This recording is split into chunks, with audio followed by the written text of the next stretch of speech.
বছর, কিন্তু একটু ভেবে বলো তোমার সত্যি কি 100 বছর আমরা বাঁচি? 60-এর গন্ডিটা তৎকালে নিজেকে বড় ভাগ্যবান মনে হয় এখনো বেঁচে আছে। কারণ আজকালকার যুগে মানুষের কোনো গ্যারেন্টি নেই, এখন আছি আধ ঘন্টা পরে আমি থাকবো কিনা কোনো গ্যারেন্টি নেই। তাই কলিযুগের ভগবান মনে মনে ভাবছে আমি মারবো কাকে, এগুলো তো অর্ধেকটা মরেই বসে আছে, তাহলে আমাকে বাঁচাতে হবে। তো বাঁচানোর জন্য তিনি কি করছেন?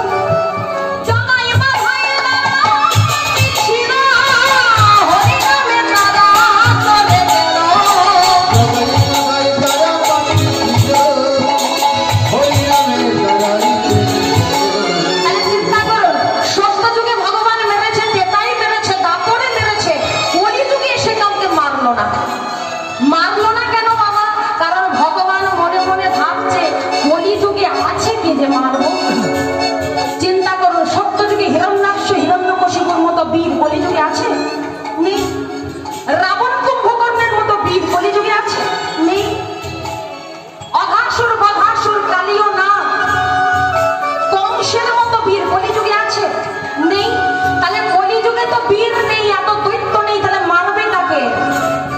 ভগবান মনে মনে ভাবছে কলিযুগে মারবো কে? আছে তো দুটো মাতাল, জগাই আর মাধাই। তাহলে মারবো কাকে? মারলে হবে না, তার উদ্ধার করতে হবে। কলিযুগের মানুষ অন্নগত প্রাণ, এক মুঠো ভাত ছাড়া এরা বাঁচে না।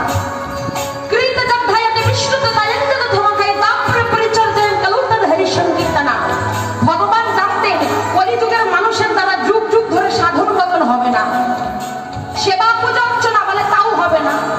এবার মায়েরা মনে মনে ভাবছে দূর, মেয়েটা তো শুধু বলছে হবে না হবে না, তাহলে কি কিছু করি না আমরা? এই যে গুরুদেব মন্ত্র দিয়েছে, এত জপ তপ করছি, হরিনামের মালায় জপ করছি, তাহলে কি আমাদের কোনো ফল নেই? খালি মেয়েটা বলছে হবে না হবে না হবে না। কিন্তু মা আমার অপরাধ নিও না, আগে ভালো করে বুঝে দেখো, কলিযুগের মানুষ 2 মিনিট এক জায়গায় বসতে পারে না। কলিযুগের মানুষ 2 মিনিট স্থির হয়ে এক জায়গায় বসতে পারে না, জপ হবে কি করে? সত্য যুগে ভগবানকে পেতে যুগ যুগ ধরে ধ্যান করতো আগেকার দিনে ভক্তরা। কলিযুগে হবে মা? মা স্নান করে ঠাকুর ঘরে গিয়ে আসন বিছিয়ে বসেছে, জানে একটু নামের মালায় জপ করব। তো স্নান করে ঠাকুর ঘরে গেল, ঠাকুরের সামনে বসলো, আসনে হরিনামের মালাটা নিয়ে জপ করছে। হঠাৎ মনে হলো এই রে, স্নান করে ঠাকুর ঘরে যাওয়ার সময় দেখলাম বৌমা ভাতের হাঁড়িটা বসিয়েছে, তার জলটা কি গরম হলো? মনটা চলে গেল সংসারে। বৌমা দেখো দেখি জলটা গরম হয়েছে, চালটা তুলে দাও, তাহলে হয় না? সত্যি বলেন মা, ঠাকুর ঘরে বসেছে, মনটা পড়ে আছে সংসারের দিকে। আবার কিছুক্ষণ জপ হচ্ছে, জপ করতে করতে বলছে ও বৌমা দেখো না বেলা হলো, নাপিটা কি খেলো? তাহলে আমাদের দ্বারা ধ্যান জপ হবে? আমরা 2 মিনিট এক জায়গায় মনটা স্থির করে বসতে পারি না, হবে না। বলে সেবা অর্চনা পূজা যজ্ঞ, বলে তাও হবে না। কি করে হবে? একজন বাড়ি বানিয়েছে, মনে মনে ভাবছে ঠাকুর মশাইকে বলছে এই ঠাকুর মশাই বাড়ি করলাম বড় করে, একটু বড় যজ্ঞ করতে চাই। বলে ঠিক আছে, বড় যজ্ঞ কত কাঠ পোড়াবি? 10 কিলো পোড়ালে হবে? বলে হ্যাঁ হ্যাঁ, 10 কিলো কাঠ দিয়ে একটা বড় করে যজ্ঞ করবো। এখন মা 10 কিলো কাঠ পূর্বে ঘি লাগবে না? এইবার ঠাকুর মশাই ভর দই লিখছে, 5 কেজি ঘিটা দিস বাবা, নাহলে হবে না, হোম ঠিকঠাক হবে না।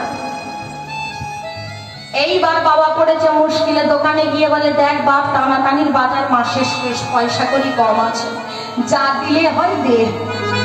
তাহলে চিন্তা করুন, ঠাকুরের জন্য ঘি কিনবো, যা দিলে হয় দে। এইবার বলুন, নিজে পেটে খাবো বলে যদি ঘিটা কিনতে যাই, তাহলে ব্র্যান্ডেড কোম্পানি ছাড়া আমরা কি কিনে আনবো? আনবো না। তাহলে নিজে খাবো, ভালো কিনবো, ঠাকুরকে তবু যা হোক একটা দিলেই হলো, যার যোগ্য হবে। বলে এইভাবেও হবে না। তাহলে উদ্ধার কিসে? আমাদের কি উদ্ধার নেই? ওই জন্য মহাপ্রভু একবার সোজা রাস্তা দেখিয়েছে, বলে এদের দ্বারা কঠিন রাস্তা দিলে হবে না, একদম সোজা রাস্তা দেখালো। কি? হরের নামাইব হরের নামাইব হরের নামাইব কেবলম কলু নস্তি ভনস্তি ভনস্তি ভগতি রণ্যথা।